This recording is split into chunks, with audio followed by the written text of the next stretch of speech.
Hello and welcome to 1320, the coolest hangout for youth, teens, everyone in between infinity and beyond. My name is Earl, and welcome to my house. In all seriousness, my name is Joseph Rafiki, and for those who do not know me, wait, no, my name is Joseph Rafiki for those who do not know me. And for those who do know me, no, I'm starting again. Hello and welcome to 1320, the coolest hangout for youth, teens, everyone in between infinity and beyond. Um, my name is Earl. Yes, I had to say it with the accent. And welcome to my house. Okay, my name is Joseph Rafiki for those who do not know me. And for those who do know me, my name is Joseph Rafiki. So, hi, it has been a while, like a week. And we are back for another episode of Storm Ready. You know, preparing to battle the storms of life.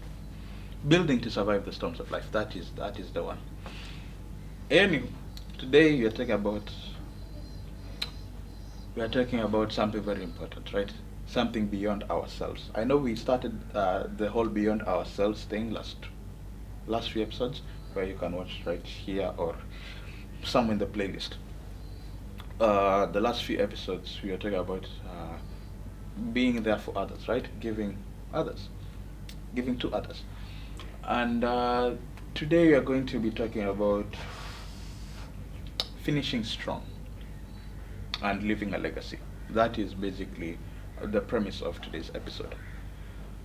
So, finishing strong, just by the way, we are like getting towards the end of this sermon series, and yeah, we need to finish strong as a sermon series, but we also need to finish strong in whatever you're doing in our lives. Okay, don't give up katikati. Don't think that it's only about you, that it only ends with you. No. Finishing strong is way beyond us. Okay, because we are told that the race does not end when you cross the finish line. When you cross the finish line, actually, another race begins. And so, let me bring it down. Okay, let me bring it to like a lower level. Let us face it. We have very many challenges in life. Okay, and they come in different forms, right? Could be like a job transition. It could be, let's say, on the monetary side, we could be having financial uncertainty. Yes, that is what I was looking for, financial uncertainty. We don't know what happens in the next few years. Right, like back then, 2007, 2008, the world's like stock market crashed. Like it dipped so bad. And people thought that it would never recover. Some people are prepared for it, most people are not. And it doesn't help that 2007, 2008, Kenya had post-election violence, which is horrible. Okay, so another thing that could be like challenging for us, family responsibilities. Yes, I said family responsibilities. If I said it a bit too quick, I'm really sorry. I am caffeinated, so. And even the thought of retirement could be daunting. Yes, I know you're thinking right now, oh, I'm in high school. I just finished high school. I'm in college. I don't even have a job. What are you talking about retirement? This is, remember I said it's way beyond us. It's not just about us. Okay, and so here's the truth. We don't have to face them alone. Okay, you are talking about building this community. You're talking about encouraging others. You're talking about being there for others, helping people learn new things. And oh, you need to listen to this. Like, you need to tune into this episode. Okay, so God has given us principles to help us not survive but thrive. Okay, He has called us to be good stewards, to plan wisely, to trust Him deeply. Remember, I talked about trusting God in the previous episodes. Yeah, and the reason as to why it kind of feels like we are repeating everything that we talked about previously is because it's all tied in. This is a very different topic, but there are some lingering elements that bind from other episodes. Like you see a Venn diagram, right? Where we have like three circles, but then each circle is connected to the other. Yes, this is the one. And Yeah. Plan wisely, trust in Him deeply, and prepare for every transition with faith and foresight. Faith and foresight. These are going to be two important things that will be recurring throughout this episode. Remember that. Okay, so let us dive what it means to not only stand firm in the storm, but to finish strong, ready for whatever comes next. Point number one, trust in God's presence and plan. Ah, woo! I think it's the SC that is. Psalm 46, verse 1 to 3. It tells us, God is our refuge and strength, an ever-present help in trouble. Therefore we will not fear, though the earth give way and the mountains fall into the heart of the sea. Okay, that's a bit drastic to think about. Like, think about, you're just walking, then the earth is like, or like you live near a mountain or a hill, and you just steep into an ocean. That would be scary.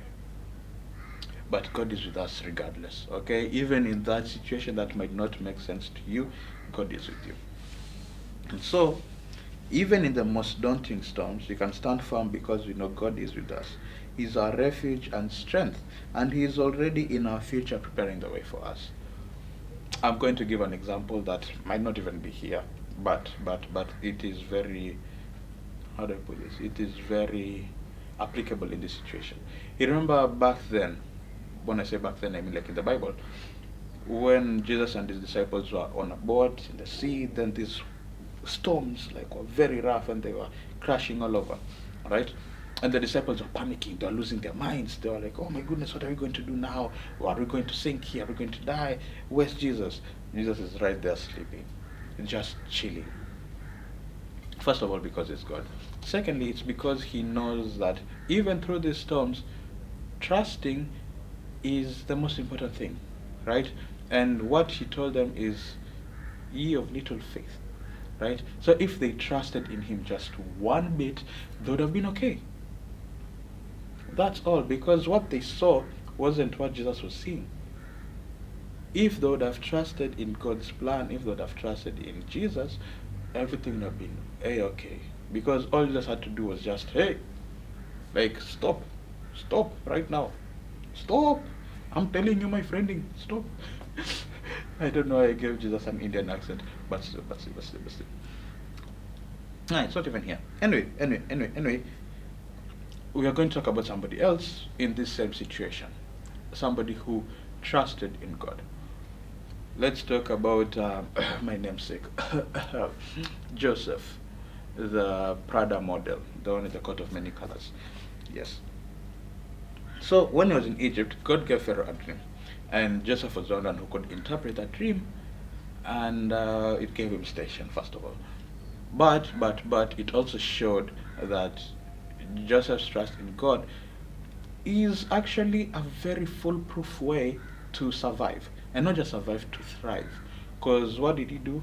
He was told that there will be 7 years of plenty, abundance, goodness, right? And then the next 7 years of famine and drought and all sorts of dried upness. So what did he do? He believed that he was put there for a reason, first of all.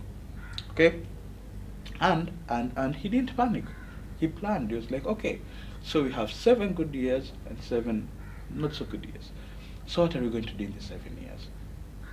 Then he came up with a plan. Brilliant plan, by the way, to save up, right? Not to consume everything.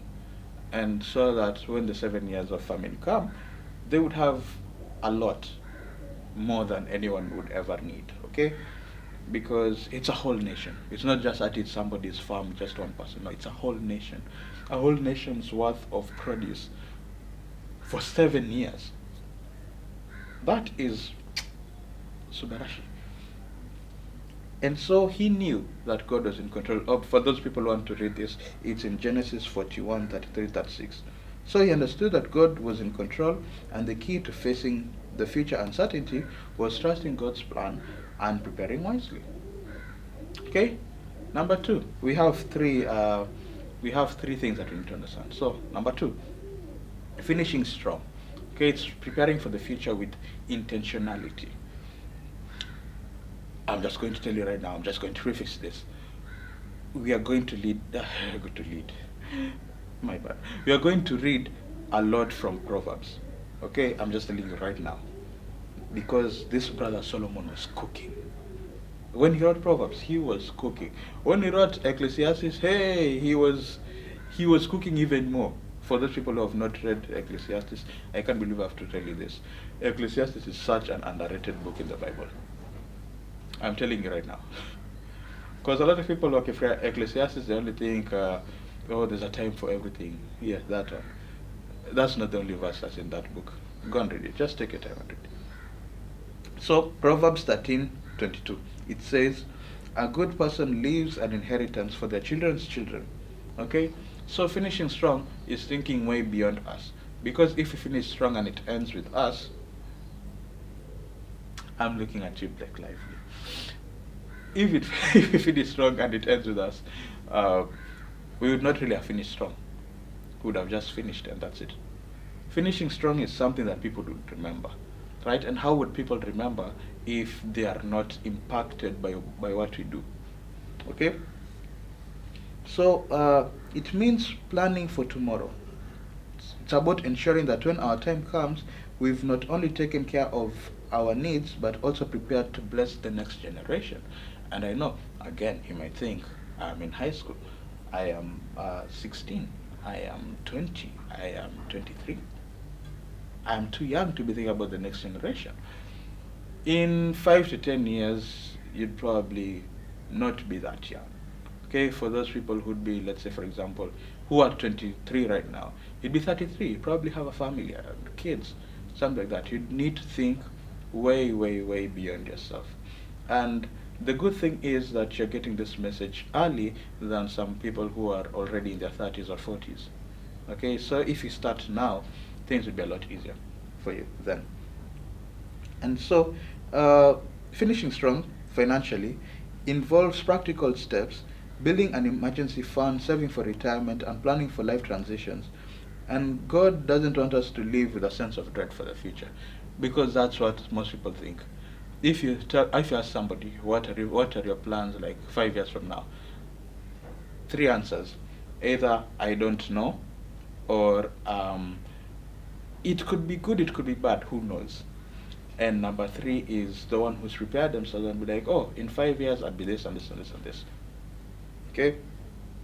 Proverbs 21:5, it says, the plans of the diligent lead surely to abundance, but everyone who is hasty comes only to poverty. So diligence, planning, and preparation is not just for this season, it's for the next and the next and the next. Okay? It's essential in every season. So you might think, I have done enough, I have earned this is good enough. No, the next season is coming. You need to do more and more and more. Okay? Remember, it's not just about us. Let's go on. The wise words of Paul to Timothy in 2 Timothy 4:7. I have fought the good fight, I have finished the race, I have kept the faith. And it continues from there. It doesn't end there. But that's the part we are focusing on. So he did not only just fight the fight. He did not just only keep the faith. He finished the race. Okay?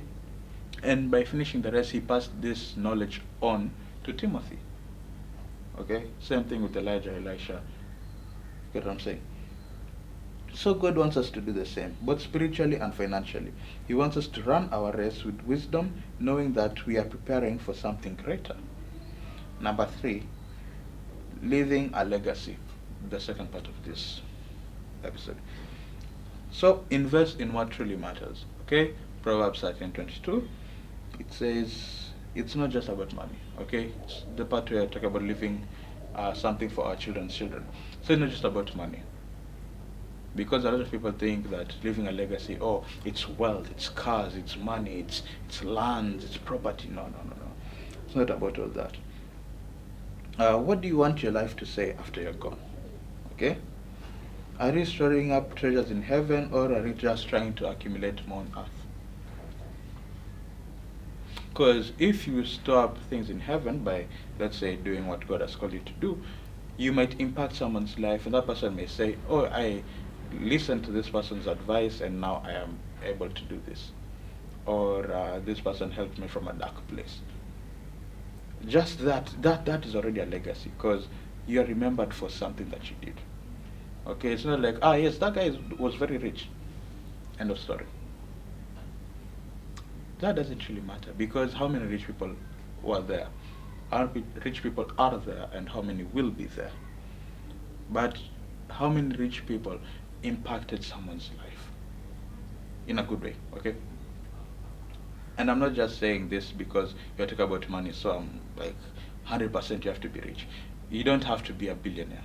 Okay, you don't have even to be a millionaire. You just have to help someone in one way or another. Okay. So Matthew 6:19-21 says, "Do not store up for yourselves treasures on earth, where moths and vermin destroy." Vermin. "But store up for yourselves treasures in heaven, for where your treasure is, your heart will be also." But there's a part I skipped. So let me read this again. "Do not store up for yourselves treasures on earth, where moths and vermin destroy, and where thieves break in and steal. But store up for yourselves treasures in heaven, for where your treasure is, your heart will be also." So, leaving a legacy is investing in what truly matters. I said this at the beginning of this point. That could be your faith, your family, your friends. It's not just about the wealth, okay? And in this, even the kingdom of God, by the way, it's part of your legacy. It means using your resources to impact others for eternity. Remember what I said earlier. The Egyptians during the famine focused on consuming, while Joseph focused on gathering and growing. And we should learn from Joseph. Instead of just consuming, which is a big problem with this generation, by the way. I don't know if you've realized this, but a lot of people would rather consume than produce. I was in a meeting like a few days ago, and we were being divided into departments. So like engineers on that side, IT guys on this side, and so there was this department that had like only 3 people, and even the guy who was like dividing us into those departments was like, "Hey, kwani kila mtu alifanyia kitu nyingine, nobody wants to do this." And it got me thinking that if there are only 3 people like in that meeting who were in that department, that means those 3 people would have to work a lot more to fulfill the needs of others, because not everyone wants to do it, but whatever they're doing was important and everyone would want to use their services. Okay? So let us not just be consumers, let us be producers also. And instead of merely consuming, we should focus on building something that lasts, something that reflects God's goodness. And so after we have understood these 3 things, what are the practical steps for us to finish strong and leave a legacy? Number 1, plan for retirement with intentionality. Excuse me. And I know, again, you're saying, I'm in high school, I just finished high school, I'm in college, I don't even have a job. Why would I plan for retirement? Here's why. So many of us think of retirement as a distant reality, which in some cases it's true. Most people retire at 60 or 65 or 70. Right now you might be around, let's say, 20, and you're thinking, oh my goodness, that's like, what, 45 years away? 45 years is not a long time, okay? Kenya has been independent for more than 45 years. Just saying, 45 years is not a long time. So, Proverbs 21:5, remember, says, "The plans of the diligent lead to profit as surely as haste leads to poverty." So start planning on a retirement fund right now, okay, regardless of your age. Contribute to savings plans. That's actually a thing, savings plans. Who thought you could have double plural in English? Good. Whether through it's a pension scheme, retirement fund, diversified investments like properties or stocks. Remember, most of these things are assets, so with time they gain value.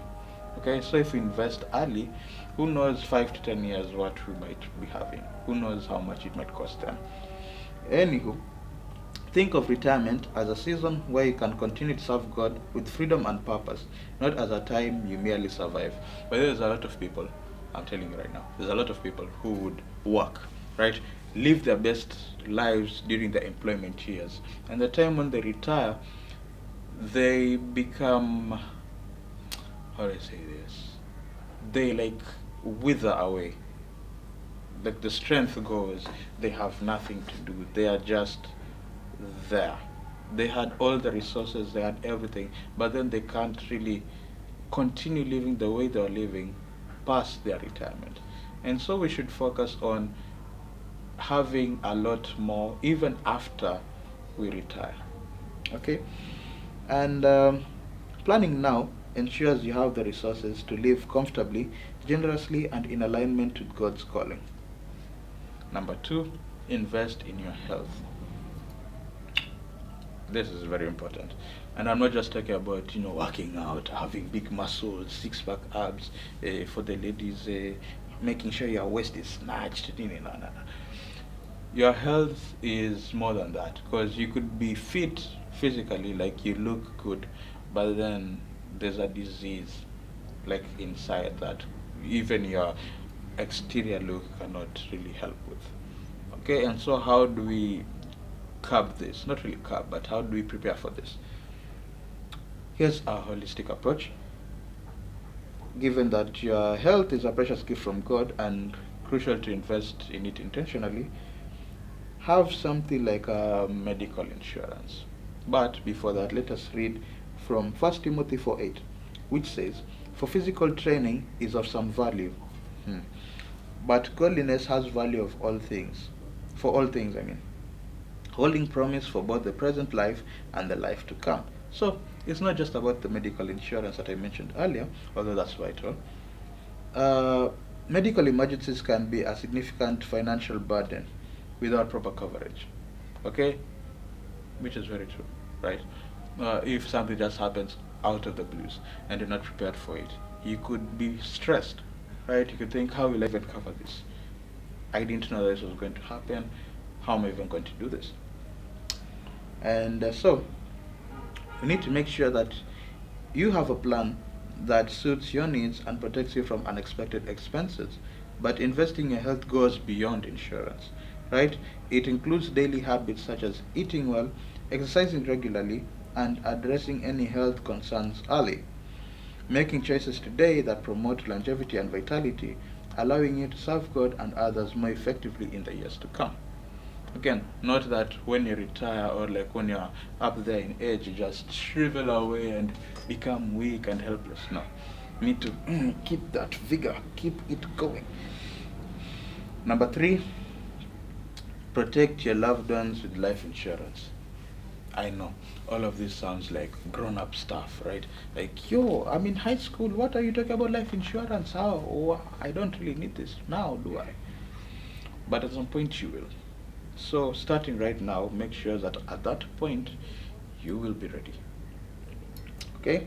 So life insurance is an act of love and foresight. Remember I talked about foresight earlier on, and I told you that will be recurring.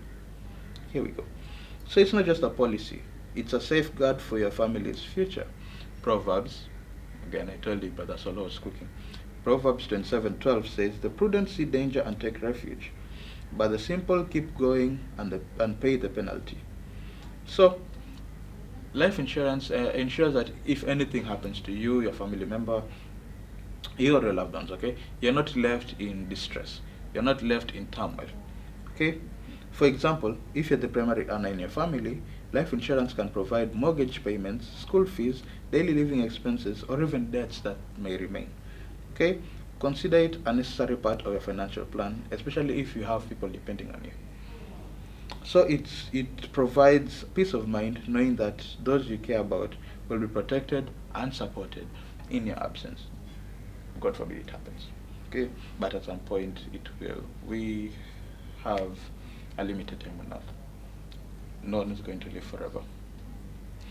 We are not back in the days where we used to live until 400, 500 years old.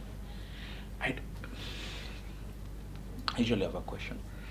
Like, you see how when you see a 100-year-old person right now, you may think like, yeah, they're so old, some of them can't even walk straight, they can't walk without the help of, let's say, a cane or a moving trolley. I'm wondering how it was back then. Would, let's say, a 70-year-old person right now be like a 300-year-old person back then?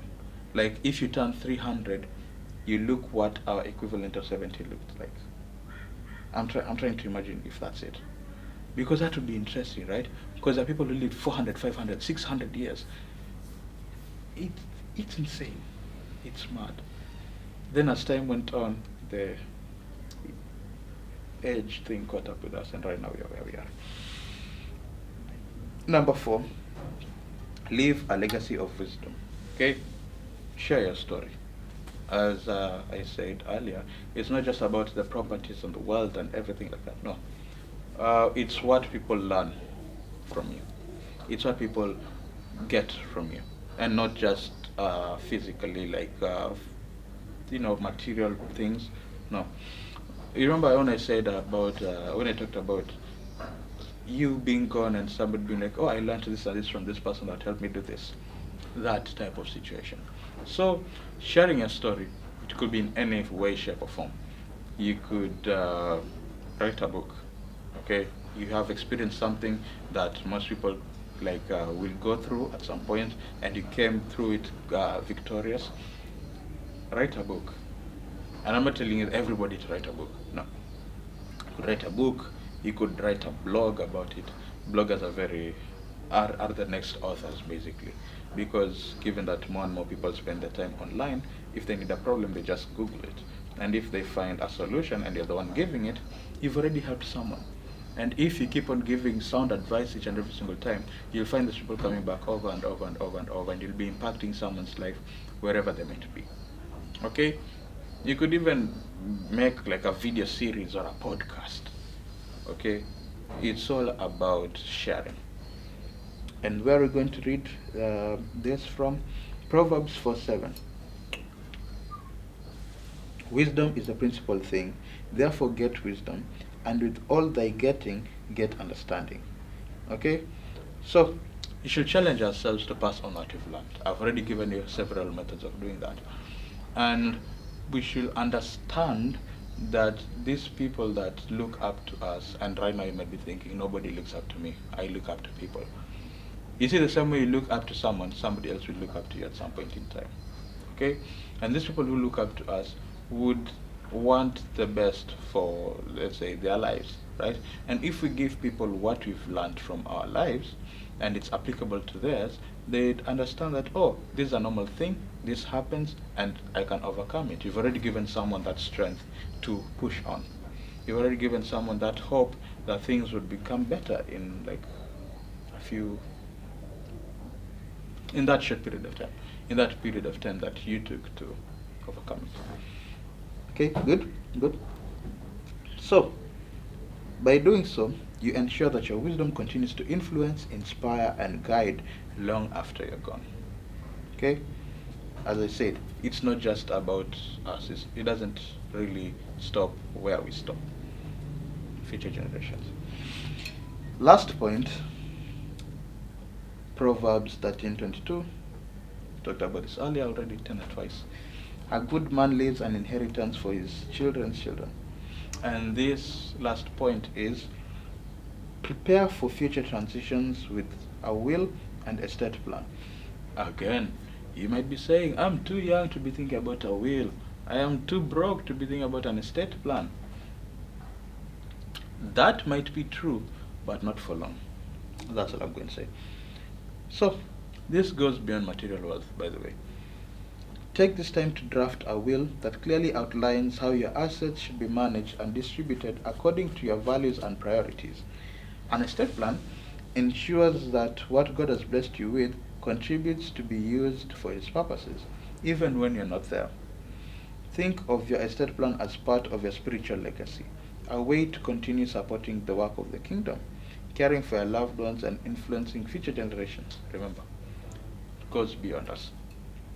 So ensure your will is legally sound, and this one is very important, okay? I have seen cases where people, rich people at that, leave their wills to, let's say, their pets. It might sound like a joke, but somebody has ever left millions upon millions of dollars, okay, to their pet dog.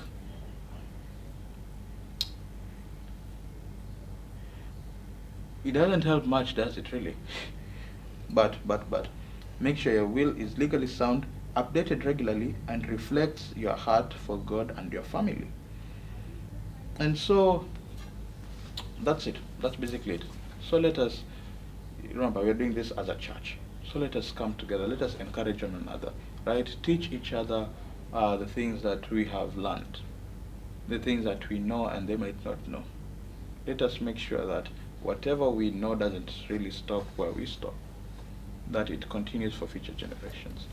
And if we make an impact in the kingdom, God will surely reward us, because that's what we are here to do. That's what we are here to accomplish, to build the kingdom. Okay, and that's it. Yeah. So let us pray. Heavenly Father, I come before you, thanking you for this beautiful day. I thank you for the gift of life that you've given us. Thank you for the strength and the energy that you've given us to listen or watch this episode. I pray, thanking you for everybody who's taken the time out of their day to learn something new from this message. And I pray for that even as the year goes on, as the remaining part of this year goes on, may you be with them. May you help them understand that this thing is not just for now. This thing is not just for us, but even for those who come after us. May you help us understand ways in which we can finish strong, ways in which you can leave a legacy, ways in which you can build your kingdom. I thank you for the team behind 1320. Thank you for the message that you've given that person to share with us.